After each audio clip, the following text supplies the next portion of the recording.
के भारतीय वजीर खारजा जयशंकर भी पाकिस्तान तशरीफ ला चुके हैं और उनके साथ उनका वक्त जो है वो पहले पहुंच गया था। कुछ भारतीय सहाफ़ी कल ही तशरीफ ले आए थे। तो भारत की जानिब से जो उनका वफद था वो मुकम्मल तौर पे पाकिस्तान पहुंच गया। एक अच्छी खबर है कि एक अरसे बाद भारतीय कोई इस सतह का कोई अफसर, कोई वजीर, कोई उनका रिप्रेजेंटेटिव जो है वो पाकिस्तान आया है।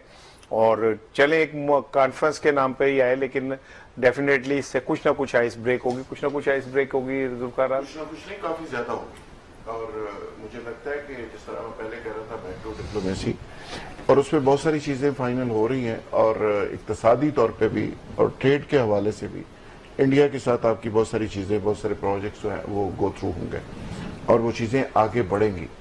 लेकिन उस हद तक शायद वो ना हो जिस तरह लोग एक्सपेक्ट कर रहे हैं कि सुबह ही दरवाजे खुल जाएंगे। और जैसे आपने कहा था कि यार चलो दोस्ती जफियां ना पाओ इनियां ज्यादा, लेकिन यार दुश्मनी तो खत्म कर दो, नफरतें खत्म कर दो। नफरत तुसी गुरबत तो करो, नफरत आप जहालत से करें, नफरत एक दूसरे के इंसानियत से तो ना करें। मुकाबला करना है तो आप गुरबत से करें एक दूसरे को। आप कहें कि जी मैंने अपने मुल्क की गुरबत खत्म करनी है, गरीबों को ठीक करना है, गरीबन मुकाना नहीं। तो ये मोदी साहब को भी ऐसे ही सोचना चाहिए और पाकिस्तानी हुक्मरानों को भी ऐसे ही सोचना चाहिए और इसके लिए एक दूसरे की मदद करनी चाहिए। इंडिया कभी जाने का इत्तेफाक होता है तो यकीन करें वहाँ गाड़ियाँ, ट्रैक्टर, एग्रीकल्चर जितना सामान है, बहुत सारी चीज़ें ऐसी हैं जो यहाँ पे उसकी कीमत कई कई गुना ज़्यादा और वहाँ पे सस्ती है। तो सिर्फ दरमियान में एक बॉर्डर है, तो बहुत सी ऐसा बिजनेस हो सकता है, बहुत सी यहाँ से चीज़ें जा सकती है, बहुत सारी वहाँ से चीज़ें इधर आ सकती हैं।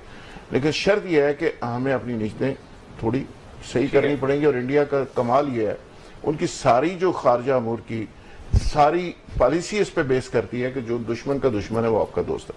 वो ढूंढते रहते हैं कि पाकिस्तान का दुश्मन कौन है और उससे वो दोस्ती लगाते हैं, फिर पाकिस्तान को ट्विस्टिंग की कोशिश करते हैं। जैसे अफगानिस्तान के अंदर उन्होंने बिलियन रुपए की इन्वेस्टमेंट की और पाकिस्तान का जब वहां सुरसुख हुआ तो जाया हो गई।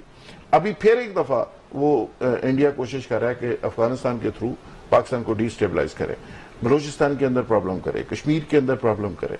तो ये चीजें अगर वो खत्म कर दे तो ये दोस्ती तो बड़ी मजबूत बुनियादों पे आगे बढ़ सकती। उसामा, जैसे अब बात कर रहे हैं जुल्फकार, तो ये एक अच्छा मौका है कि हम भारत से बैठ के भी बात कर सकते हैं कि यार देखें ये हमारे इश्यूज हैं और हमें ये आपकी तरफ से मसाइल आ रहे हैं, तो इन पे बात की जा सकती है। तो क्या अच्छा नहीं होगा कि पाकिस्तान खुद इनिशिएटिव ले ले और उनसे बात का आगाज कर दे, उन्हें कहे कि जी देखें ये इशू है, मिलके बैठ के इसे सॉल्व कर लेते हैं। अच्छा देखिए, इनिशिएटिव तो भारत ने पहले ले लिया यहाँ आने वाला, वो तो उसकी मजबूरी थी, उसने आना था इस कॉन्फ्रेंस में ना। आप देखें कि माजी में भी हमने देखा कि बहुत सी जगहों पे ऐसा हुआ कि ना तो बिलावल भुट्टो भी गए थे, ना हाथ मिलाए गए, ना बातचीत हुई, ना सारा कुछ हुआ। अब हमारे पास ये मौका, बिल्कुल ठीक कह रहे हैं कि है कि इसके ऊपर हम अपने तमाम इश्यूज सामने रखें। और जैसे बड़े बड़े इश्यूज के ऊपर अभी जुल्फिकार राज साहब बात कर रहे थे कि उनके ऊपर भी बैकडोर डिप्लोमेसी पे बातचीत हो रही है। आप अगर उन पे नहीं भी बात करते, ट्रेड के हवाले से ऐसी चीजें जो आप समझते हैं कि आप एक मुलाकात में कुछ डिबेट करके, कुछ निगोशिएट करके उनके ऊपर बात कर सकते हैं, वो जरूर करनी चाहिए। और वही बात कि हम साए तब्दील नहीं किए जा सकते, मुल्कों को मुफाद अजीज होने चाहिए, होते भी हैं।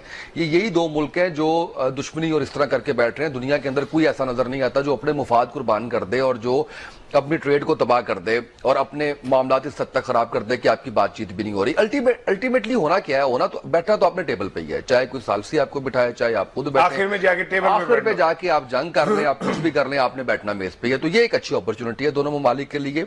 पाकिस्तान को भी बिल्कुल खुले दिल के साथ वेलकम करके अपने जो इश्यूज हैं वो सामने रखने चाहिए, जो उनके हैं उनको भी सुनना चाहिए और दोनों को एक दूसरे के साथ कोऑपरेट करके आगे चलना चाहिए। हल यही है और ये इसी हल पे आना, चाहे 20 साल बाद है, चाहे 70 आना तो पड़ेगा। जो आपकी क्या इतलात हैं कि पाकिस्तान ट्रेड पे भी बात करने जा रहा है, बॉर्डर इस तरह खोलने की बात हो रही है कि कुछ चीजें वहां से आ सकें, कुछ हमारी जा सकें। तो एक तो इससे जो मुकामी हमारा ताजिर है उसको कितना बेनिफिट मिल सकता है कि अगर हम भारत से हमारे तजारती ताल्लुकात ओपन हो जाएं तो वो जो उसे बाहर यूरोप इधर उधर से वाया चीजें मंगवानी पड़ती हैं उससे बच जाएगा, वो खर्चा बचेगा। डायरेक्ट तिजारत से पाकिस्तानी अवाम के ऊपर भी अच्छे मजबूत असरात मुरतब। बिल्कुल राना साहब, आपने सही कहा कि इससे बहुत सारा फायदा हो सकता है। जो आप दुबई से या इंग्लैंड से या अमेरिका से चीजें इंपोर्ट करते हैं, आपको बिल्कुल वो सारी चीजें बहुत सस्ते में यहाँ से अवेलेबल होंगी। लेकिन हमारी एक बेल्ट चल रही है हमेशा से कि जी फलानी जगह पे चीज सस्ती मिल रही है तो आप सारा का सारा दारोमदार उसके ऊपर कर दें। मसलन चाइना के अंदर अब प्रोडक्शन जो कि सस्ती है तो हमारा बहुत सारा इन्वेस्टर वहां चला गया, बहुत सारा इन्वेस्टर दुबई में बैठ गया, बहुत सारे पैसे लेके इवन बांग्लादेश चले गए। यानी साउथ अफ्रीका जैसे ममालिक के अंदर पाकिस्तानी मलेशिया इंडोनेशिया चले गए, वहां टेक्सटाइल लगा रहे हैं, वहां पे मिलें लगा रहे हैं।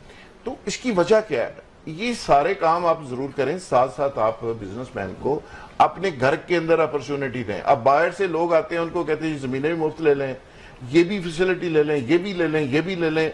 तो आप जो घर लोग बैठे हुए हैं, जो बिजनेसमैन इधर है, उसको भी अपॉर्चुनिटी दें, वो इधर बैठ के काम करें। बिल्कुल ठीक है उसामा।